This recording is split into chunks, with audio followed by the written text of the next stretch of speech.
آج نا لوگوں کو پتہ نہیں کہ جو ہمارا قبلہ اول ہے بیت المقدس ہے، اس کی تعظیم کیا ہے، اس کا مقام کیا ہے۔ اسی لیے تو فلسطین کے حق میں وہ لوگ بولتے نہیں۔ اصل میں یہ جو ویل ایجوکیٹڈ لوگ ہیں نا، یہ اسلام سے ہیں ہی اتنا دور، انہیں پتہ ہی نہیں بیت المقدس اصل ہے کیا، اس کا مقام کیا ہے، وہ کتنی برکت والی جگہ ہے۔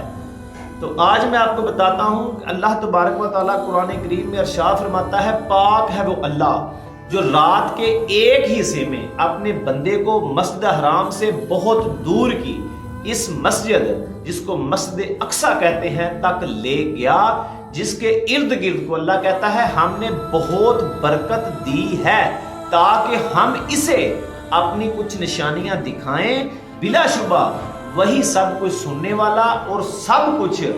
دیکھنے والا ہے، یہ اللہ کا قرآن ہے۔ اللہ کہتا ہے کہ ہم نے اس جگہ کو برکت دی، یعنی کہ اتنی مقدس جگہ ہے نا وہ۔ جب رسول اللہ صلی اللہ علیہ وسلم معراج پہ گئے نا، تو مسجد اقصیٰ سے یعنی کہ مسجد احرام سے آپ مسجد اقصیٰ تک آپ نے رات کو جو انہوں نے سفر کیا تھا، یہ رسول اللہ صلی اللہ علیہ وسلم وہاں جا کر انبیاء کی امامت کرائی، آپ کو امام الانبیاء کا رتبہ اور مقام وہاں پر ملا،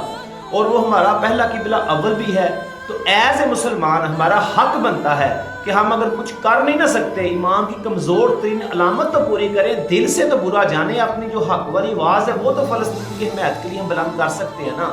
اپنے جو بیت المقدس کے تحفظ کے لیے ہم کم از کم اتنا تو کر سکتے ہیں نا کہ ہم یہود کا بائیکاٹ کریں۔ یہود و نصارہ کے جتنے ایجنٹ ہیں نا، جتنے اس کے دوست اور چیلے چپاٹے ہیں، سب کا ہمیں بائیکاٹ کرنا چاہیے، تاکہ قیامت کو حجت قائم ہو جائے کہ یا اللہ ہم بے بس تھے، کمزور ناتواں تھے، لیکن ہم سے جو ہو سکا نا ہم نے بیت المقدس کے لیے وہ کیا۔